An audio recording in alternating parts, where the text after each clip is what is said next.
Yaitu orang yang terefek dengan terorisme, yaitu korban bom JW Marriott. Silakan Mas Febi. Ya. Mas Febi akan bercerita bagaimana menjadi seorang korban bom. Itu adalah suatu titik balik dari kehidupan saya. Pas mau mencari tempat duduk dan saya memalingkan ke arah kiri, tiba-tiba ada suatu kayak sinar yang menyambar saya dibarengi dengan suara ledakan. Dan setelah kejadian saya refer berbalik dan keadaan sudah gelap, banyak teriakan-teriakan ditambah dengan bau yang menyengat seperti belerang ya kalau bau aroma itu. Sampai saat itu saya belum tahu, begitu saya melewati titik tempat yang meledak itu, bahwa saya tahu bahwa oh ini bom.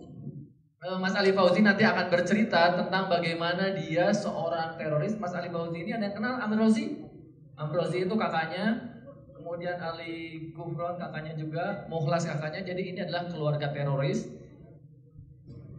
Mungkin sebagiannya sudah pernah lihat saya di beberapa TV nasional. Nama asli saya Ali Fauzi Manzi. Saya diajak untuk mengelola satu pesantren yang ada di Ulu Tiram, Johor Bahru, Malaysia. Bersama Dr. Azhari dan Nurdin Entop. Keduanya terlibat dengan bom Bali 1, bom Bali 2, bom Marriott 1, Marriott 2, dan terakhir bom mobil box yang meledak di depan Dubes Australia. Keduanya ini sebetulnya adik kelas saya. Saya 4 bersaudara. Yang pertama tadi Ali Gufron alias Mukhlas, yang kedua Amrozi, yang ketiga Ali Imron. Dan kemudian tahun 2004 akhir saya tertangkap PNP, Polis Nasional Filipina.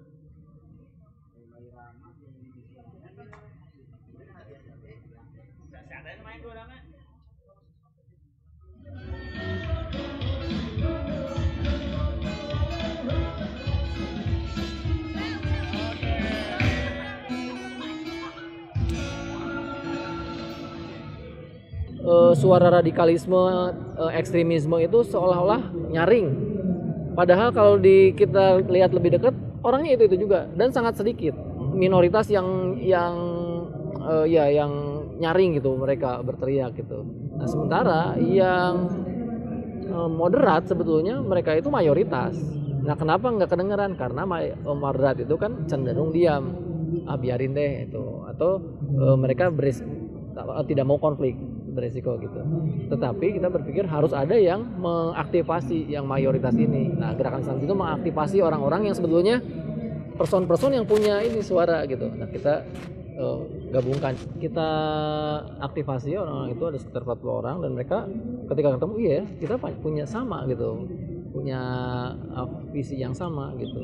Nah, akhirnya kita bikin gerakan Islam Cinta. Fokusnya adalah bagaimana mengaktifasi aktivasi tokoh-tokoh agama Islam, tokoh-tokoh Muslim dari berbagai latar belakang.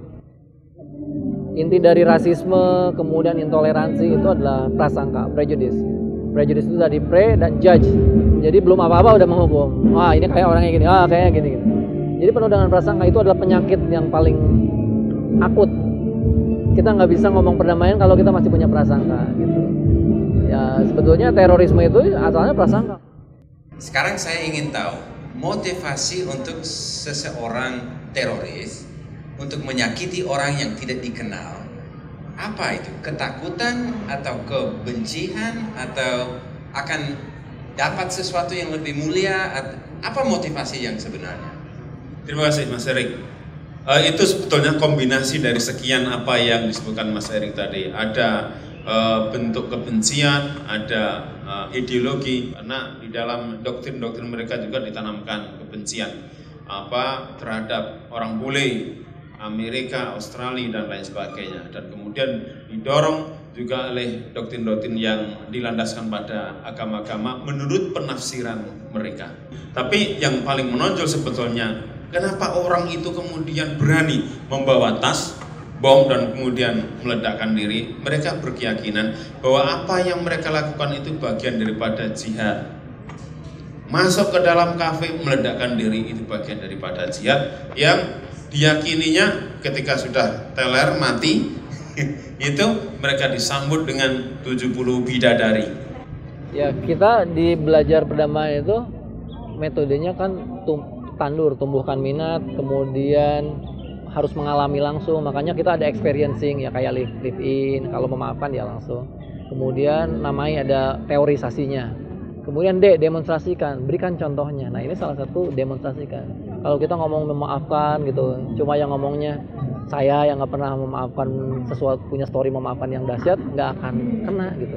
Beda kan kalau tadi Feby yang ngomong, langsung kena kan? Itu to demonstrate the real value of forgiveness gitu. Pada tahun 2011 saya ketemu dengan Mas Feby yang notabene korban bom. Saya istighfar terus, saya minta Mas Feby, Anda bersabar. Namun pada akhirnya ketika bertemu dan saya bersalaman, beliau menangis dan dalam hati saya berkata, ya ibaratnya lu pencitraan, mau maafin apa beneran gitu. Disinilah buktinya gitu. Di tengah saya menangis itu, Mas Feby dengan ketulusan, Mas Ali saya memaafkan Anda, Mas Ali saya juga memaafkan kawan-kawan Anda. Ketika kita memaafkan seseorang yang bahkan menyakiti hati kita ataupun inilah mencelakai kita, itu adalah sesuatu hal yang nilai yang paling tinggi. Memang susah, tapi ketika kita sudah melepaskan itu, percayalah, gak ada di dunia ini yang lebih nikmat daripada bisa memaafkan seseorang yang telah menyakiti diri kita. Biarpun kedua kakak saya sudah diskusi dan satu masih menjalani di penjara seumur hidup, mereka mendorong saya untuk tidak balik pada komunitas lama. Faktor selanjutnya masih banyak, termasuk faktor saya berkenalan dengan Mas Erik, Mas Irfan, semakin memicu semangat saya untuk terjun bebas dalam dunia perdamaian. Bahkan sekarang saya kampanye perdamaian di sejumlah sekolah di Indonesia dengan Yayasan Aliansi Indonesia Damai. Mengajak adik-adik kita untuk ikut andil berperan dalam perdamaian dan menjauhi dunia kekerasan.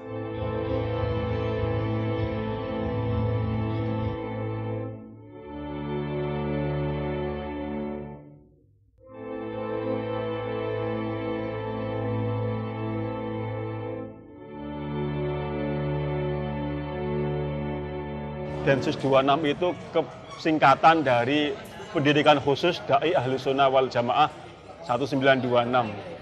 Densus 26 itu isinya itu pelatihan dai NU, juga dai yang lain yang mau bergabung.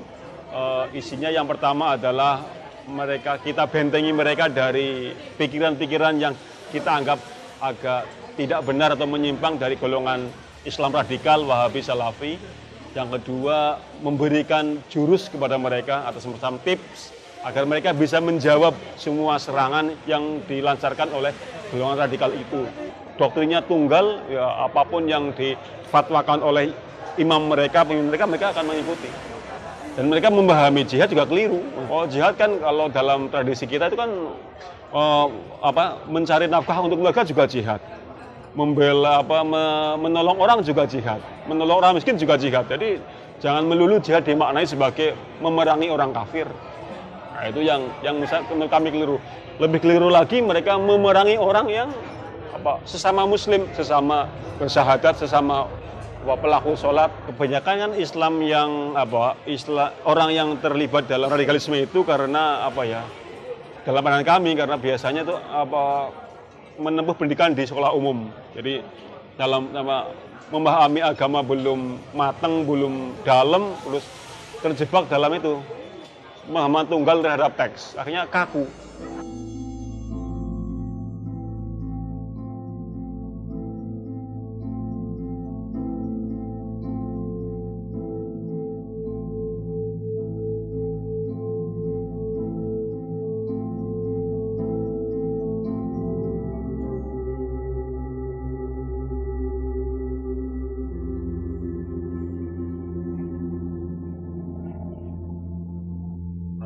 Ada 71 golongan, dan dimana yang misalnya golongan kan cuma satu golongan yang masuk, sedangkan golongan yang lainnya itu masuk surga. Bagaimana Pak? Umatku akan terpecah menjadi 73 golongan, semuanya masuk surga kecuali satu. Siapakah itu? Dia yang menentang Tuhan. Kalau saya menafsirkannya itu menentang Tuhan itu menentang kemanusiaan, begitu. Menindas manusia itu, karena manusia itu ciptaan Tuhan. Saya suka Fahmina karena visi misi kemanusiaannya yang tidak bisa didapat di kampus lain. Makanya saya harapkan lulusan Institut Studi Islam Fahmina itu bisa berkontribusi terhadap masyarakat, melakukan transformasi sosial.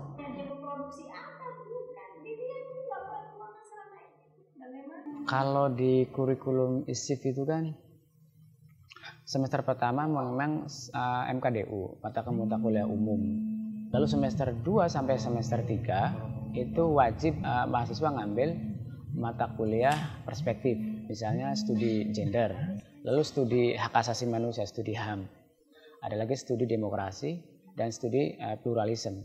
Sehingga masuk ke mata kuliah berikutnya yang sifatnya keahlian, dia tidak terganggu dengan soal kontradiksi-kontradiksi atau pemahaman atau konstruksi-konstruksi yang selama ini terbangun di masyarakat. Satu hari atau 2 hari ke belakang, Wahid Institute merilis hasil surveinya sekitar 11 juta pelajar itu berpotensi di Indonesia berpotensi menjadi radikal. Lalu sumber bacaan yang disampaikan oleh guru-guru itu bacaan-bacaan yang menghendaki tidak ramah terhadap perbedaan. Karena itu potensi radikal terhadap perbedaan agama menjadi sangat besar. Saya pernah mendapatkan salah satu buku yang diedarkan di TK-TK itu jilid ke-3 sampai jilid ke-6 itu sudah isinya kata-katanya menurut saya radikal. Misalnya ada kata-kata jihad, ada istilah kata-kata bantai. Misalnya ada satu tokoh perempuan yang di Cirebon pemahamannya radikal, itu ternyata bukan hari ini dia dapat pengetahuan itu. Itu sejak dia SLTA. Disuguhi bacaan-bacaan tentang jihad ketika dia sudah dewasa dan dia sudah punya masyarakat yang dia ikut mempengaruhi juga, dia sudah cukup radikal dan cukup jadi panutan oleh jamaahnya itu kan membahayakan. Ini menjadi tanggung jawab kami karena kami ingin menjadi yang terdepan dalam musuh toleransi terhadap perbedaan. Nah, kita menciptakan keragaman. Kayak di kampus ini ada yang dari Sunda Wiwitan. Walaupun kita namanya studi Islam Fahmina, tapi kita masih membolehkan orang non-muslim untuk kuliah. Dari pertama sih, kalau misalkan di kelas awal, kelas 1 ya Mbak, itu ada yang nanya gurunya, kenapa nggak berkerudung? Aku bingung jawabnya, ya saya nggak berkerudung Pak, saya bilang kayak gitu. Oh, dari mana emang? Agama apa gitu atau apa? Oh, saya Sunda Witan, saya bilang kayak gitu dia. Sunda Witan, oh yang kepercayaan itu, aliran kepercayaan. Nah, dan akhirnya bener feeling saya, teman-teman saya tuh agak kayak gimana gitu.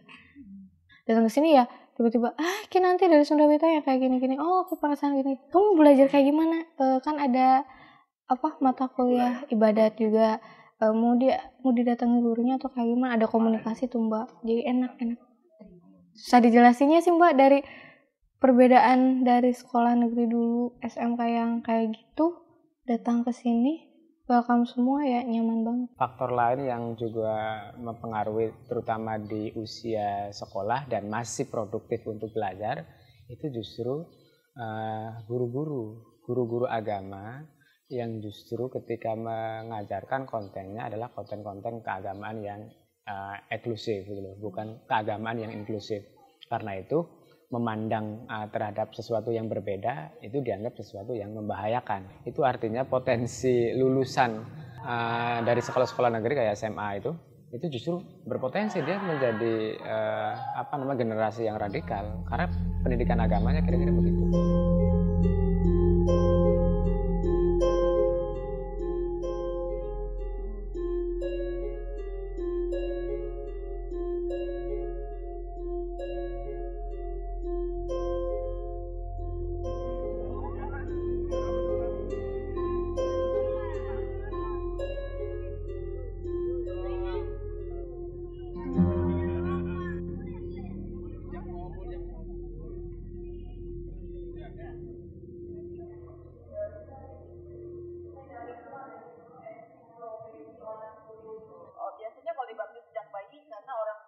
Saya Arina Revolinda, saya dari Perguruan Islam Alizar Pondok Labu.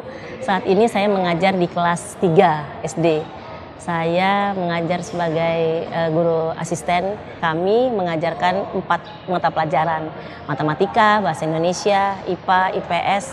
Ikut kegiatan Yayasan Cahaya Guru, pengalaman yang luar biasa untuk saya. Yang ada di kepala saya tentang gereja itu tadinya, orang Islam itu tidak boleh masuk ke gereja. Ritual mereka kan kita tidak boleh ikut. Tapi ternyata begitu saya masuk, ternyata pertama kali saya masuk terus terang saya deg-degan. Dan setelah saya masuk, pertama ketenangan, memang tenang.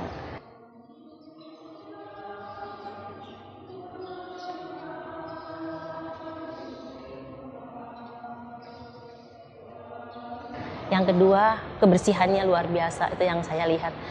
Ya di situ mungkin nanti saya bisa share kepada teman-teman, khususnya kepada anak-anak didik, bahwa ternyata mereka bisa kok di rumah ibadah mereka bisa tenang dan kita bisa menghargai pada saat mereka sedang berdoa.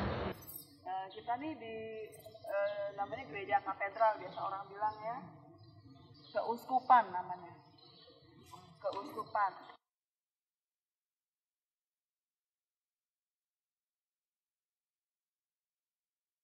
Assalamualaikum warahmatullahi wabarakatuh. Pertama-tama akan saya terangkan sejarah sedikit tentang Islam. Kan dari 20 orang yang masuk kriteria ada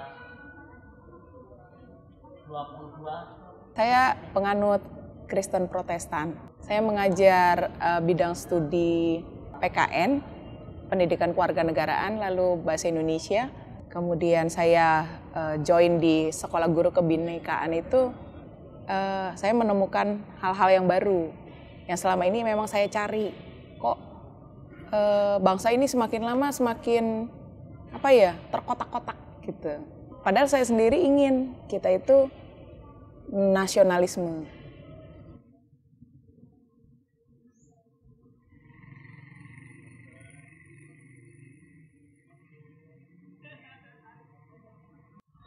Mengapa guru-guru? Karena guru adalah satu profesi yang kamu bisa masuk di dalamnya untuk melihat bagaimana anak-anak ini disiapkan menuju masa depan bersama dengan orang tua. Seorang guru yang kita dampingi itu akan berjumpa secara rutin dengan muridnya. Ketika dia ganti tahun, ganti murid lagi. Sehingga kita bisa bayangkan guru yang sama sebetulnya ketika dia dibekali dengan berbagai pemahaman yang dibutuhkan, maka dia bisa ikut mengembangkan wawasan tersebut pada muridnya yang terus berganti dan juga orang-orang tua yang ditemuinya, belum lagi dengan masyarakat yang dijumpainya dan juga dengan sesama guru lain. Jadi kami melihat profesi guru ini sangat strategis.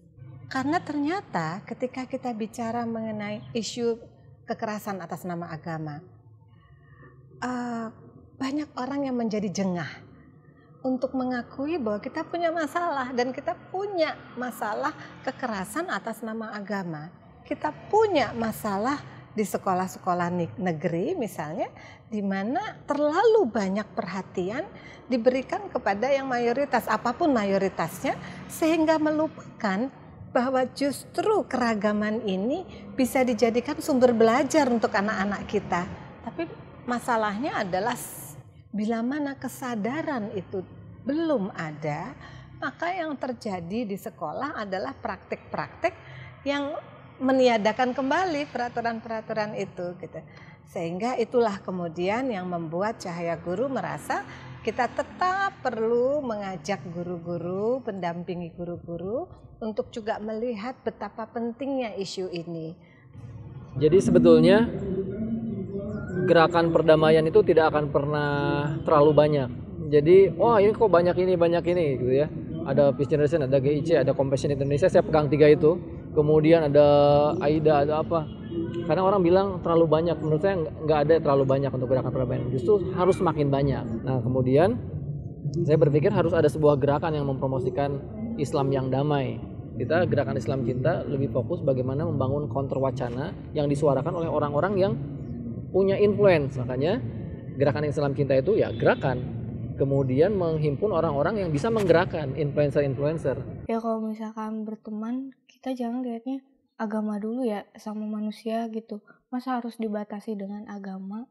Mau melakukan suatu hal dibatasi dengan basis agama dulu? Kan kayak jadi semacam apa ya? Kayak sempit tuh Mbak. Kitanya bakal ruang gerak kita juga pasti bakalan sempit kalau aku sih kayak gitu.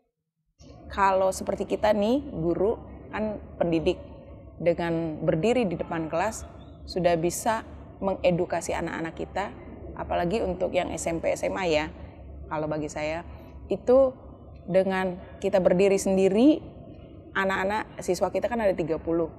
Mereka pulang bicara kepada orang tuanya kan pasti dengar. Minimal dengar lah. Dan akhirnya kita jadi peacemaker, pembawa damai di masyarakat. Agama diturunkan oleh Tuhan, atau artinya aturan-aturan Tuhan itu diberikan untuk manusia, kepada manusia di dalam rangka kemanusiaan. Di dalam Islam dan saya kira di dalam agama-agama yang lain, kasih itu menjadi satu prinsip karena ia adalah sifat Tuhan sendiri.